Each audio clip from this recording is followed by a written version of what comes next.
Christmas is my favourite time of the year, and to celebrate, I'm going to cook 3 beautiful dishes using fabulous wild game.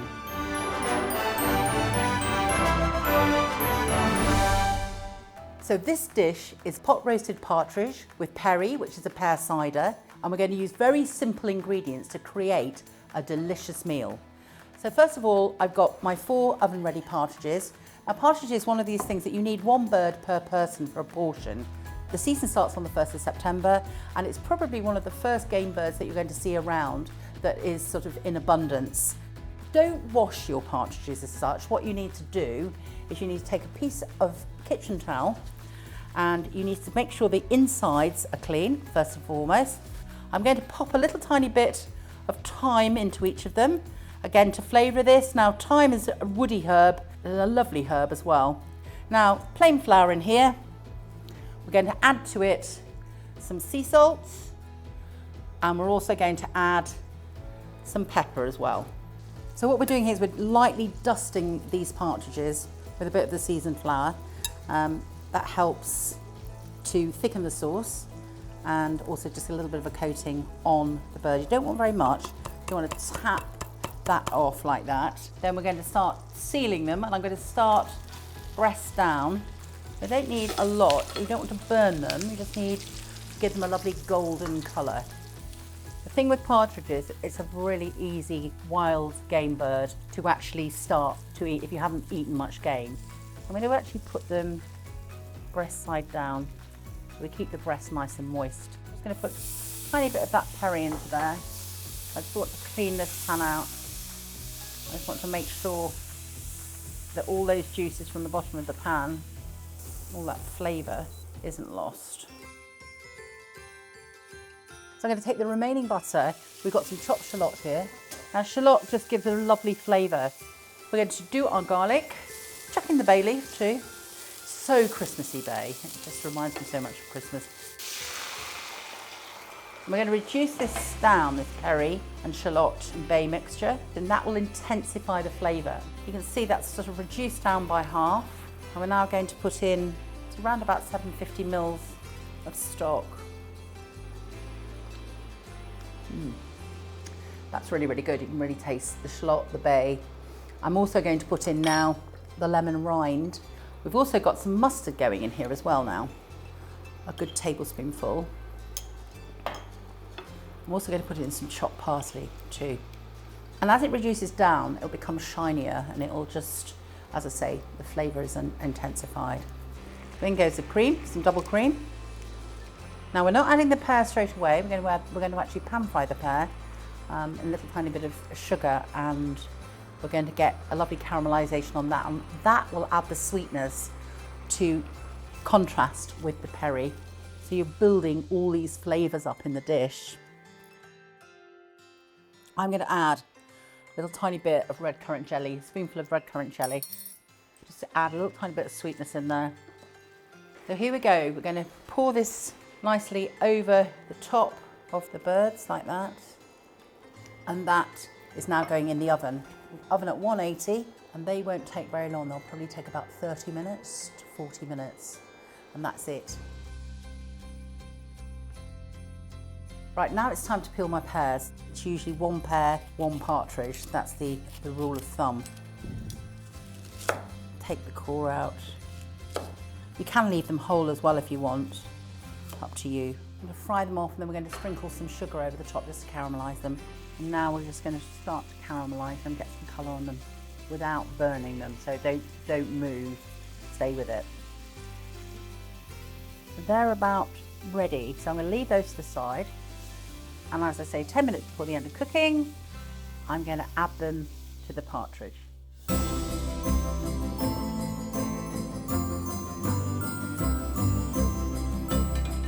Now look at that.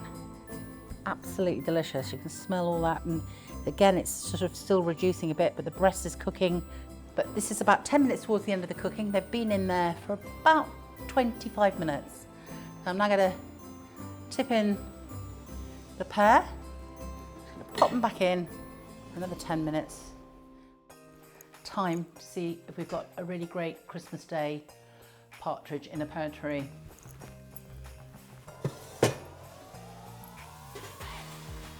absolutely gorgeous. Absolutely fabulous. Really taste the pear and the perry coming through with the gaminess of the dish. Now my ideal thing with this would be some spiced red cabbage. I've got star anise and cardamom, cinnamon in there. I love red cabbage. And you can make that beforehand and freeze it. It's a really, really good accompaniment at Christmas. And then of course, just sug up all those lovely juices. Really, really nice, creamy, buttery mashed potatoes. Fabulous dish. Hope you have a fabulous Christmas day. For my second Christmas dish, I'm going to do a slow gin pot roasted pheasant with a stuffing made out of chestnuts, pancetta, some sage in it, and some sour cherries, something a little bit different. And it's very, very easy to do. It's a great dish for all the festive period, but particularly if you want to change from turkey and you want to go wild on Christmas Day, then this is the dish for you. So before I do anything with the birds, I am actually going to quickly make the stuffing. So I've got some roasted chestnuts here that I've chopped quite roughly really, because I quite like a bit of texture to my stuffing. I'm going to do some sour cherries in my stuffing, which is a nice alternative. If you can't get hold of sour cherries, then you can use cranberries. It's a similar sort of thing.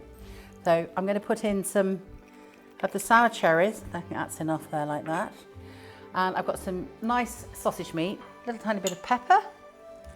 And I'm also going to chop in a little tiny bit of pancetta, about 50 grams of pancetta. And then I'm going to put in a dash of cream as well, about a tablespoonful there, and some sage.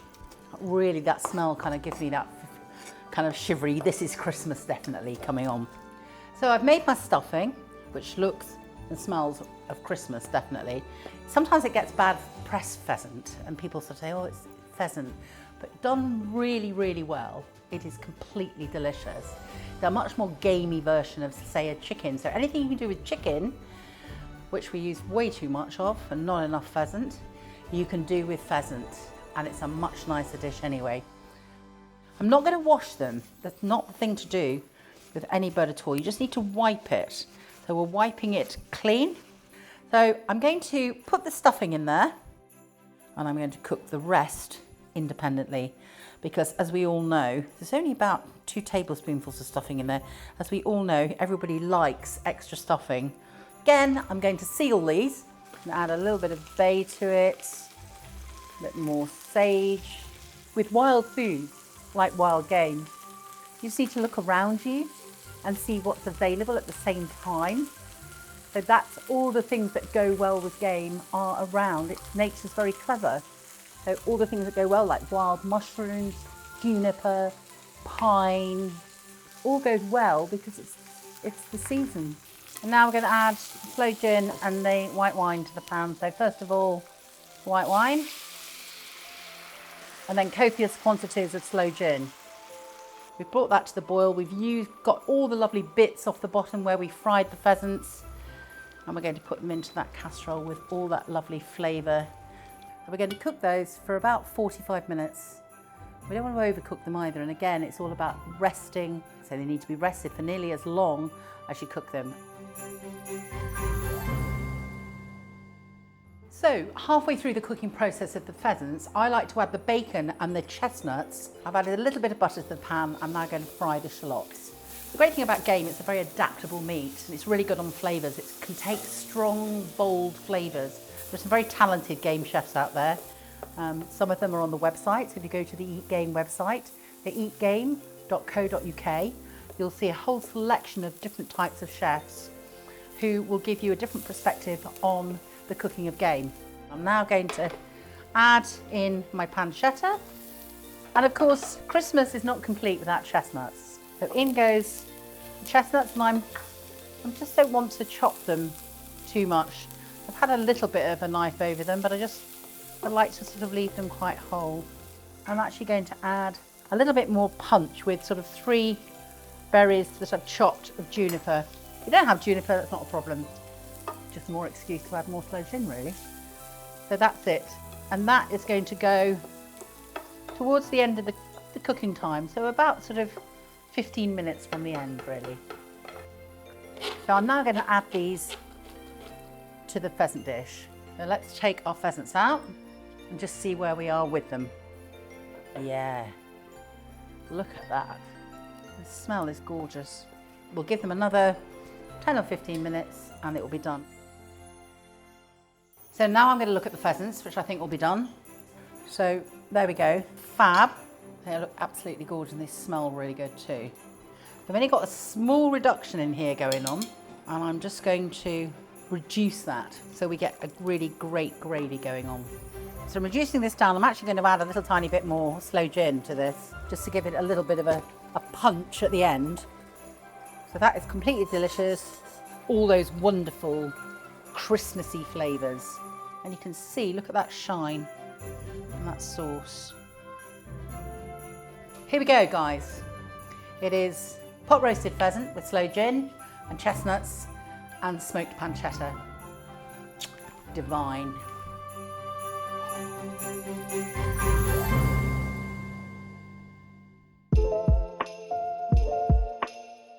This is the final festive dish that I've done in this series of recipes, and it is the king of all wild meat for me, and that is venison.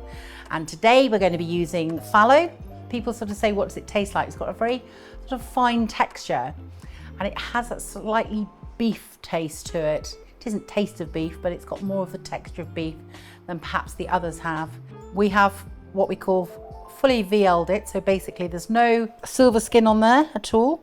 Silver skin will contract and it will go like that, so you need it completely to stay nice and flat like that.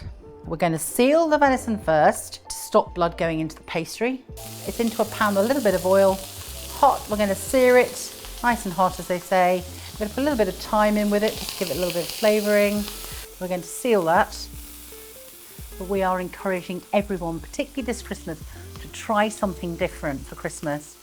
And I think venison Wellington, it is quite an extravagant dish because it's using the sort of the loin, which is kind of like the best bit, like the fillet of beef. So it is reasonably expensive, but Christmas is only but once a year. Just so lovely to have this rather than your traditional Christmas birds that you might have. This is something very special. If you actually go onto the Eat Game website, they do have a list of venison suppliers on there, which helps you guide your way round to where to get the supply of venison from. So that for me is completely sealed now, both ends, sides and everything. So I'm just going to leave it there. I'm going to pat it dry with some paper towel, and I'm just going to chill it before we actually use it. Earlier on I made some fried mushroom and wild mushroom. So these are chestnuts and wild mushroom, and I just put them into a food processor and knock them down so they're quite small now, with some garlic, and we fried them in some butter and some oil.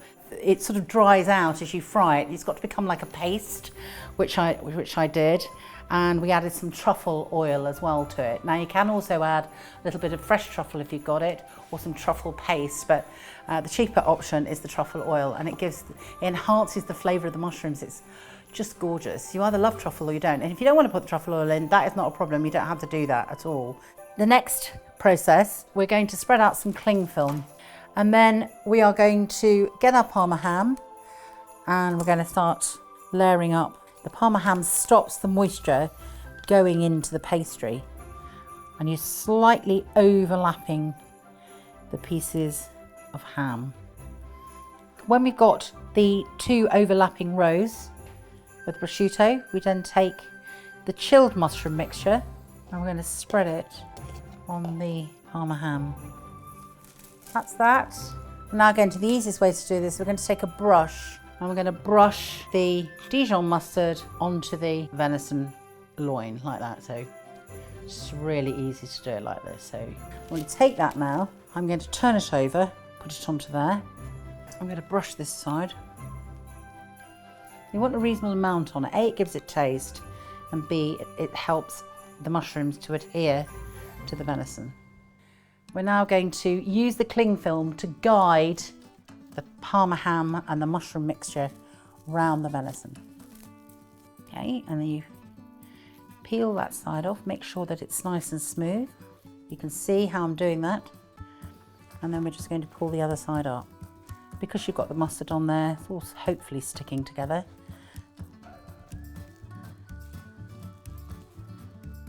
Just bob in the ends like that.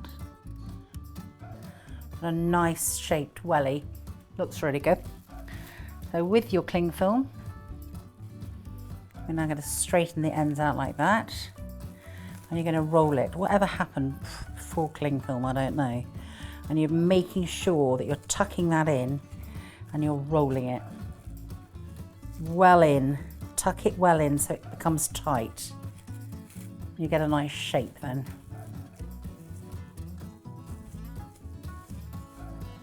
Making sure there's no air bubbles in that. Pull it right the way down. And then what you do is you twist the ends of the cling film in the opposite direction, okay? Keep clinging until you get a sausage-like piece.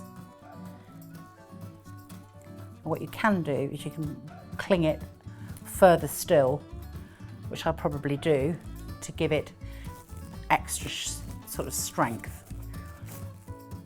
And that is going to go in your fridge for at least half an hour. Make sure there's no air bubbles in that at all.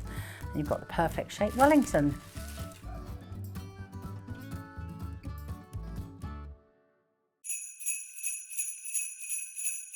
So this is one we did earlier, and it's nice and cold, and you can see it's holding its shape well, which is great. We've unrolled our puff pastry. Judge where you are with it. You don't want loads of pastry, but you also need to make sure that you have a little bit of an overlap. So we're then going to take it over, and we're just going to make a bit of a nick in it so I know where I am. We're also going to cut some little stars out to make it really Christmassy, which we thought would be quite nice.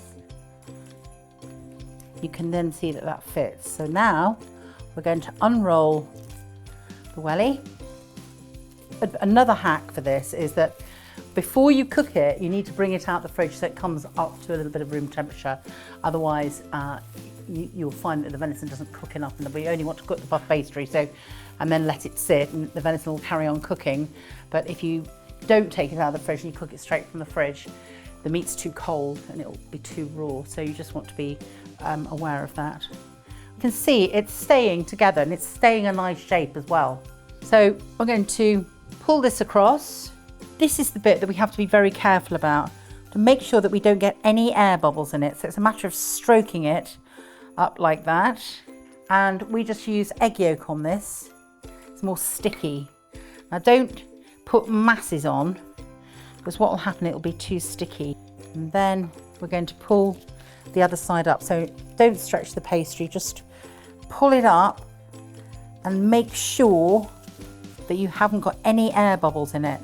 Now with this, I'm just going to run my finger along there. I want to seal the edge. I'm going to tuck it up like it's a parcel. Make sure you put enough to seal it. And sealing this like a parcel at the ends. Now we're just going to make sure we brush that in, get it well sealed.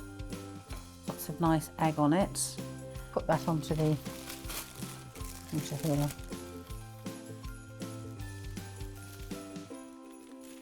The join underneath. And again, it needs chilling before it goes into the oven. I'm just going to do some stars. Randomly put stars on. Quite like that. I think that looks very festive, don't you? Now you just brush the stars. So here we have our completed Wellington. It's just come out of the fridge, but it's looking really nice, and it's a lot firmer now. So we're going to put it in the oven, the preheated oven. It's at 200 degrees centigrade, and that's fan. If you haven't got a fan oven, it's 220. So we're just getting the Venny Wellington out the oven, and we've actually just probed the side of it, and we've taken it to about 40, so it's had 25 minutes. The reason I'm taking it to very low, so it was 39, 40 degrees, is because as it sits in the pastry, it will continue cooking for quite a while. So we do not want it to take it any more than that. We want it beautifully pink in the middle. And as I've said before, we don't want to cut it immediately. If we do, all the steam will escape. It will steam the meat will be tough. We want all that moisture to go back to being water and to sit into the meat. We don't want the pastry, we don't want a soggy bottom, as Mary Berry would say. Our sides, we've got some mashed potato, we've got some duck fat roast potatoes, some spiced red cabbage, my favourite thing in the whole world, Brussels sprouts, absolutely love them. So we've got parsnips and carrots, quite easy and nice to roast them together. Having venison in the form of this Wellington on Christmas Day, you won't be disappointed. So there we have it, 3 fantastic dishes using wild game for your Christmas. Enjoy.